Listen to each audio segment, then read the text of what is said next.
solace, hope, and guide. The Quran, the holy book of Islam, was given to Muhammad, the final prophet of Islam. The Quran contains many references to other books that God sent to prophets at different times in history, namely the book of Abraham, the Torah. Y'all know what the Torah is, all the books of Moses. The Psalms, which is called the Zabur, Z-A-B-U-R. Today, just the Psalms of David. And the Gospels, which is they call the Injil of Jesus. So they believe in those books. They believe in the Gospels. They believe in the Psalms of David, and they believe in the Torah just as much as we do. So if you ask a Muslim, they believe in Jesus? Yeah, I believe in Jesus. They very much respect Jesus. Probably more than a lot of Christians do, unfortunately. And speaking of respect, Muslims are very works-based, and we'll kind of get to that. But anytime you hear a Muslim say Muhammad or Jesus, they'll say, peace be upon him. Every time. So as I was watching the guy teach from an Islamic point of view, he said it probably 100 times. And then Muhammad, peace be upon him, went and did. And then Muhammad, peace be upon him. Every time. They have a lot of respect for the prophets. But for me, for them, I'm sure it's normal, natural. You do that. But for us, it's kind of like, Anyways. So each book was revealed by God, and we're still talking about all the different books that they believe in. Each book was revealed by God to these messengers who passed his words on to their people. While the book of Abraham, and I did mention that, has been, they say, entirely lost. I'm sure if y'all heard the book of Abraham, you're kind of like, there's no book of Abraham. But the book of Abraham is no longer in its, they say, has been entirely lost. And they believe that the Psalms, the Torah, and the Gospel, according to Islam, are no longer in their original state. Okay, so they believe it, but it's been tampered with, is what they believe. They say they have been added to, cannot be traced directly to their prophets, or were simply altered. Only the Quran has been preserved in its original state, exactly as it was revealed to the Prophet Muhammad. So you might ask, how's that possible? This is what happened. Okay, as Muhammad wrote the Quran and it came out, they realized over time they were making copies of it and stuff like that, and they decided what they're going to do is take the original and burn all the rest. Seems like a good idea, but what if you were to write something different in the original? And nobody, that's my problem with it, is I know they may say it's perfect, and even if it is, it's not true. But they still believe that it is the perfect, untampered with, word for word, exact replica of what it was then. And they also believe that if you have a Quran in English, that's not the Quran. It's got to be in Arabic. Has to, or it's not the true Quran. Okay, so if you're a Muslim, I suggest you learning Arabic. Or you're not doing it right. Even though you can translate something. I mean, how many of y'all know you can translate something and still get a good interpretation of it? But they believe that it still needs to stay in its original state. Y'all still with me? Everybody good? Okay. All right. We're going to move on into what Muslims call the 5 pillars of Islam. If you want to write something down, this will be something good to write down. This is something they kind of is very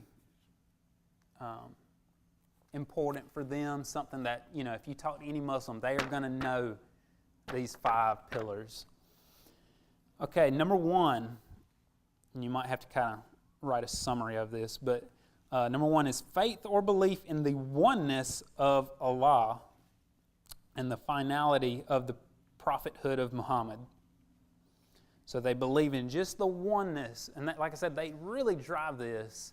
And from my point of view as a Christian, I can really see how Satan has really influenced this religion to shine it directly away from Jesus. They include some, but they do not, anything that includes the deity or anything like that, they really turn the other direction. And this is number one. They say there is none worthy of worship except Allah, and Muhammad is the messenger of God. This declaration of faith, as we said before, is called the Shahada, a simple formula that all of the faithful must pronounce. The significance of this declaration is the belief that the only purpose of life is to serve and obey God, and this is achieved through the teaching and the practices of the last prophet Muhammad. Okay, so that's number one. Basically, the belief in the oneness of God. All right, number two, the establishment of the 5 daily prayers. And me and Pastor Marcelo were talking about this earlier, and this is called the Salat, which is S-A-L-A-H.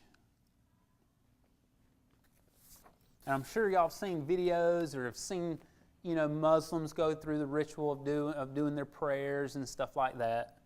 And we're going to talk about this one for a little bit. All right. Prayer is the name for the obligatory prayers that are performed 5 times a day and are a direct link between the worshiper and God. I mean, there's plenty of Christians that don't even talk to God 5 times a day. So this is...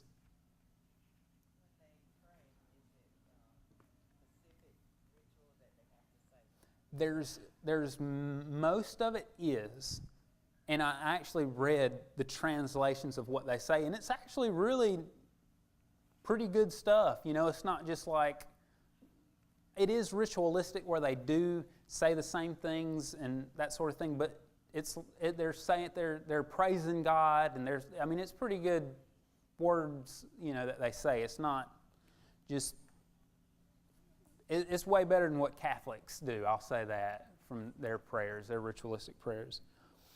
All right, so prayers are said at dawn, midday, late afternoon, sunset, and nightfall, and thus determine the rhythm of the entire day and be made in the direction of Mecca. These 5 prescribed prayers contain verses from the Quran and are said in Arabic, the language of the language of revelation. Personal supplications, however, can be offered in one's own language at any time. But all these prayers are done in Arabic. Whether you can speak Arabic or not, you still have to pray them in Arabic. Even if you don't know what they mean, you still need to pray them in Arabic. They say, although it's preferred to worship together in a mosque, a Muslim may pray almost anywhere, such as fields, offices, factories, and universities. Oftentimes, visitors to the Muslim world are struck by the centrality of prayers in daily life. I'm sure y'all have seen, people or heard of people, just in the middle of nowhere pulling out their rugs and facing towards Mecca. They got apps out now, it'll point you towards Mecca and stuff like that. And they do this 5 times a day. How many of y'all have ever heard of a guy, you may not, his name's Nabil Qureshi? Okay. He has a special place in my heart when I started learning a lot of this a year ago. And he was a Muslim, and he converted to Christianity after really learning the truth and so on. But he did a lot of teachings on Islam to teach Christians. And unfortunately, he got stomach cancer either a year or maybe 2 years ago, and he passed away. He was only like maybe 2 years older than me. But if you ever have any questions about Islam, just look. I'll have to probably write it down to show his name correctly. But he's been one of the best resources for me to learn a lot of this stuff.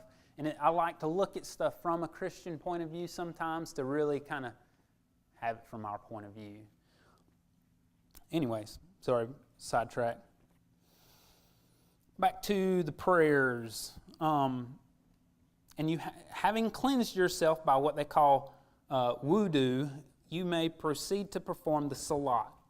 Wudu is a ritual cleansing. Before you begin salat, however, you must make sure that you have a clean body, a clean place to pray, and that you are wearing clothes free of impurities. The minimum clothing required during the salat is for males, anything that covers from the navel to the knees. It is preferred to cover the shoulders too. Now for women, any clothing that covers all of the body, and sometimes including the face, or including the head except the face. Y'all kind of know what they wear. The hands, and according to the imam, the toes can be shown. So toes, hands, and face. That's about it for women. So that is the salat. So let's move on. Number 3. We're going to move on. Number 3 is the concern for and almsgiving to the needy. This is what they call the obligatory charity, which they call the zakah, Z-A-K-A-H. Z-A-K-A-H. So basically this is them giving.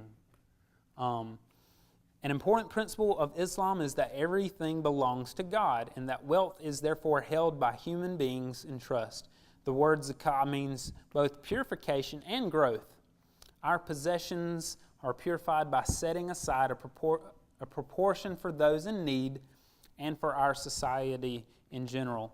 Like the prunings of plants, this cutting back balances and encourages new growth.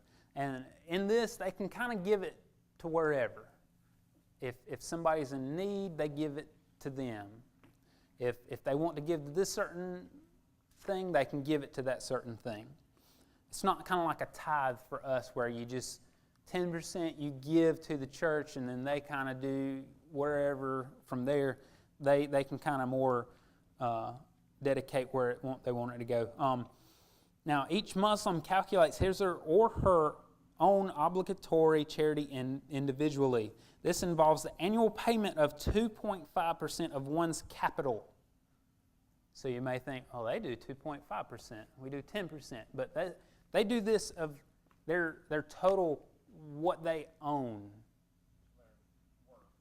Well, yes, their total worth. Now, they do. Some places say it excludes like your house and your car and stuff like that, but some include it. So there's many people who might give 2.5%, but give way more than what we would give if it were 10%, if that makes any sense. And an individual may also give as much as he or she pleases as voluntary charity, and does so preferably in secret, kind of like us. All right, I'm going to try and move along, y'all. If y'all are still with me, I know this is a lot of information. Some of it's kind of dry, but it'll be okay. We'll be okay. All right, number 4, self-purification through fasting in the month of Ramadan. Okay, this is something required for every Muslim, is fasting in the month of Ramadan. Now, this is the 12th month in the Islamic calendar, which I have no idea what that actually lines up for us, so I apologize. Every year in the month of Ramadan, all Muslims fast from dawn until sundown, abstaining from drink, food, everything. No water, nothing. They say some Muslims, you'll see them, they'll be, spitting so that they don't swallow their spit. So this is how strict they take this. Now, of course, like I said, it's from sun up, basically sundown. So, you eat a big breakfast, and once sundown, you eat a big dinner. Oh, okay. May to June. So we're a little past that. Thank you. Now, those who are sick, elderly, or on a journey, and women during their time of being pregnant or nursing are permitted to break the fast and make up an equal number of days later in the year. So you still have to do it. Yeah. And they say children begin to fast usually around puberty, but many start before that. I mean, as little as 4 or 5 years old. I know when I listened to Nabil Qureshi, his parents taught him from birth to recite the Salat. So when he was 5 years old, he could, recite a good chapters of the Quran in Arabic. Now he would tell you he has no idea what it means because they didn't speak Arabic, but he did know them. All right, number 5 real quick. And number 5 is the pilgrimage to Mecca, which they call the Hajj, Hajj. Now, the pilgrimage to Mecca is in Saudi Arabia, and it is an obligation for those who are physically and financially able to do so. So, like I said, these are 5 pillars. These are like their main things as a Muslim that they do. So this is something, if you become a Muslim, you should go all the way to, at some point in your life, go to Saudi Arabia to Mecca. Okay? And this is kind of a big deal. I've never even been out of the United States, So for me to make a trip like that, that'd be a big deal, But every year they say there's about 2 million people that come to this area. And it's a very big deal, a very huge gathering. If y'all can remember when I was teaching on the Hindus, you could it had a picture that was really zoomed out, but you could see specks, and they were people, individual people, but they were hundreds of thousands of people all gathered to the same place, and it's just unreal how many people come there.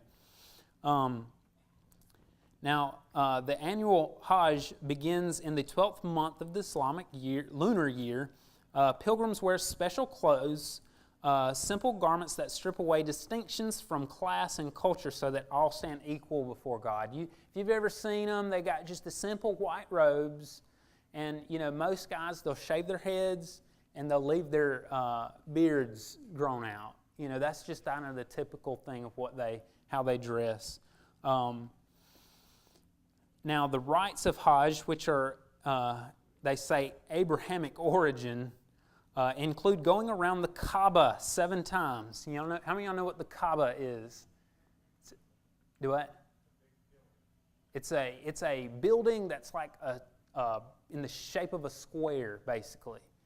And they will go around this thing 7 times. And they say, this is thousands of people going around this thing. And people get trampled and die, and they say it's an honor to die during this time, to get trampled to death. Thinking, man, I don't know about that. It's just the ritualisticness of it, yeah. So that's what and Kaaba means, I think, cube in Aramaic, or Arabic, I'm sorry. So that's those are the 5 pillars of what Muslims believe, and I'm gonna skip ahead real quick, and I'm gonna kind of end on what Muslims believe exactly about Jesus. I'm gonna kind of skip what they are the 6 articles of their faith, because that's going to take a little longer than what I wanted. But let's talk about real quick, and I'll be done, what Muslims believe about Jesus. Muslims respect and revere Jesus. They consider him one of the greatest of God's messengers to mankind, and the Quran actually confirms that Jesus was virgin birth. Okay, so they even believe Jesus was virgin birth.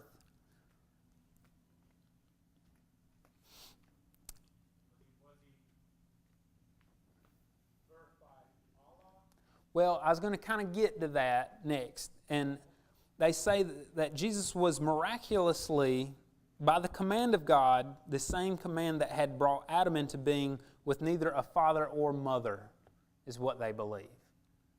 So they have a lot of respect for him. They believe that, I need to do more digging, but I guess they believe that God just created him. Right, and me personally, I believe this is because they don't want to say, or they believe that God has no son, no father, no mother, anything like that. But they don't want to, Jesus says He's the Son of God. They want to kind of discredit that in a sense, so that, because, I don't know, that's kind of I know that's kind of hard to catch, but that's my guess, is they say that to not give any kind of association with Christianity. All right. Now, during His prophetic mission, Jesus, they believe, performed many miracles along with, all the other things that He did. They believe in His miracles. Now, here's where this is where it really changes. They believe Muslims believe that Jesus was not crucified. Okay? You want to hear what they believe? They believe that it was the plan of Jesus' enemies to crucify Him, but God saved Him and raised Him up. And the likeness of Jesus was put over another man. And Jesus' enemies took this man and crucified Him, thinking that He was Jesus. Sometimes I think they could have come up with something better than that. That's just my opinion. And and let's take Christianity, Islam, let's historically, even atheists believe that Jesus was crucified. That's just historically. It is historically accurate that Jesus was crucified. There were many, multiple sources that say He was crucified. It ain't just like, our Bible says this. No, even atheists believe that. So, now, and the last thing, and there's a lot more to this, and I might teach specifically on this, but they also believe that Jesus will return to bring justice to the world. They believe that Jesus is coming again. They, like us, are waiting for Jesus' return. So we do have a lot of stuff in common, but we have a lot of things that are not in common. Do you think that Jesus is coming back as a judge and not as a savior? Yes, I think so.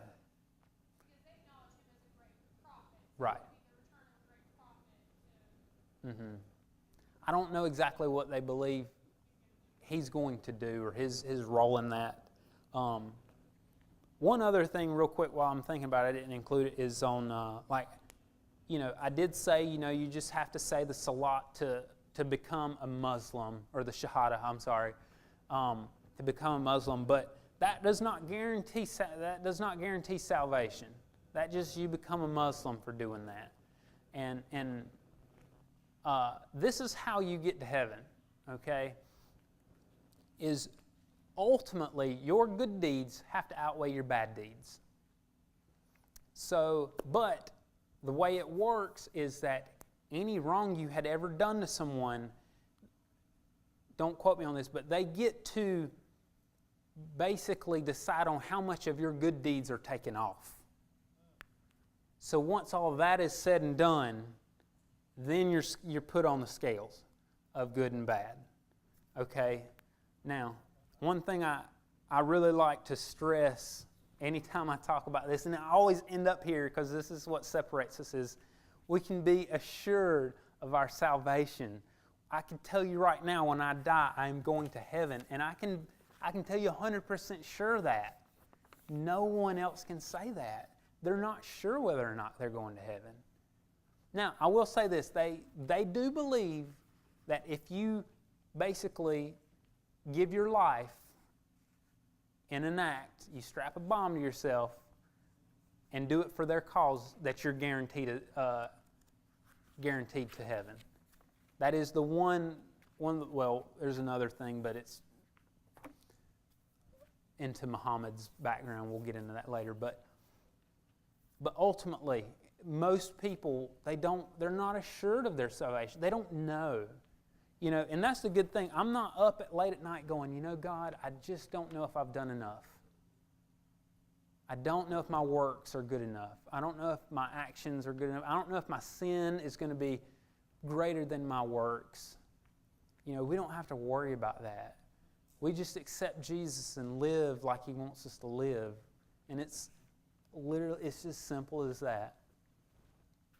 All right, Pastor AT, that's all I got. Yes, ma'am. What does the ladies being covered, what does that signify? More so modesty. And I wrote this down to make sure I kind of get into this about how, you know, women in Islam, how they're treated, what they, you know, all the different things, because it's very strict on women, very strict. And, yeah, but we'll get into that more later. Thank you, Pastor.